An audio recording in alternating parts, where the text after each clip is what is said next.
प्रतापगढ़ कुंडा और रघुराज प्रताप सिंह उर्फ राजा भैया, ये नाम कौन नहीं जानता।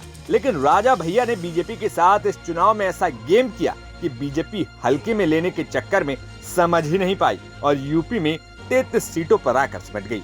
ऐसा हम इसलिए कह रहे हैं क्योंकि गुरुवार को सुबह सुबह कुछ तस्वीरें सामने आई जिन्होंने राजनीतिक गर्मी बढ़ा दी।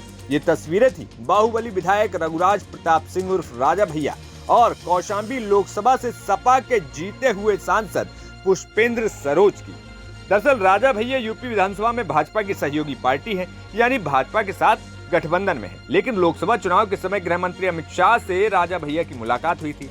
तब उन्होंने कुंडा विधायक से बीजेपी का समर्थन करने के लिए कहा था, जिसके बाद राजा भैया ने समर्थकों संग बैठक की थी। बैठक के बाद उन्होंने कहा था कि हम किसी को भी समर्थन नहीं कर रहे हैं, लेकिन मेरे समर्थक जिसका चाहे समर्थन कर सकते हैं। तब माना जा रहा था कि राजा भैया ने सपा को समर्थन दिया है। हालांकि अब चुनाव के परिणाम आने के बाद स्थिति स्पष्ट हो गई है और इस चुनाव में कौशाम्बी से जीते हुए सपा के सांसद पुष्पेंद्र सरोज गुरुवार को राजा भैया से मिलने पहुंच गए।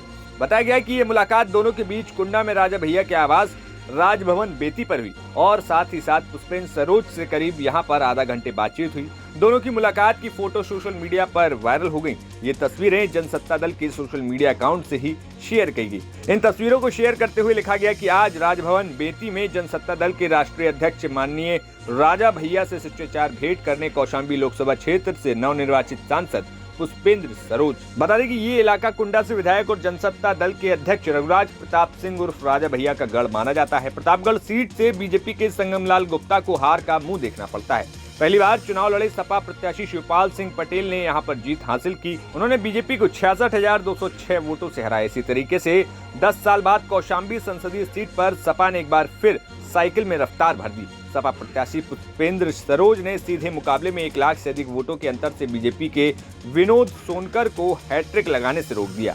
प्रतापगढ़ और कौशाम्बी दोनों सीटों पर बीजेपी के हार के पीछे राजा भैया की मौन साधना को बड़ा फैक्टर माना जाता रहा है। दरअसल मतदान के पहले उन्होंने जनता से अपने आत्मा की आवाज पर वोट करने का आह्वान किया था। वोटिंग से पहले केंद्रीय मंत्री संजीव बालियान के साथ कौशाम्बी के बीजेपी प्रत्याशी विनोद सोनकर बेती कोठी में राजा भैया से मिलने के लिए पहुंचे थे, लेकिन बात नहीं बन सकी। सपा उम्मीदवार पुष्पेंद्र सरोज भी मुलाकात करने आए थे। इसके बाद राजा भैया ने पार्टी कार्यकर्ताओं और समर्थकों की मीटिंग बुलाई।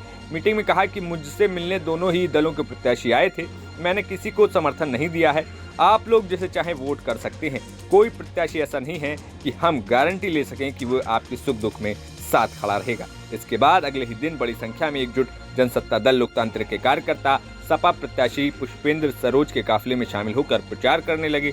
सपा प्रत्याशी भी अपनी प्रचार के साथ जनसत्ता दल का पटका पहनकर यहाँ पर प्रचार कर रहे थे। तो फिलहाल इन तस्वीरों ने राजनीतिक सरगर्मी बढ़ा दी है। ऐसे में आगे आने वाले समय में जब भारतीय जनता पार्टी अपनी हार को लेकर मंथन करेगी तो क्या कुछ कार्रवाई जनसत्ता दल के राष्ट्रीय अध्यक्ष राजा भैया पर भी होती है, ये अब देखने वाली बात होगी। Bureau report, news nation.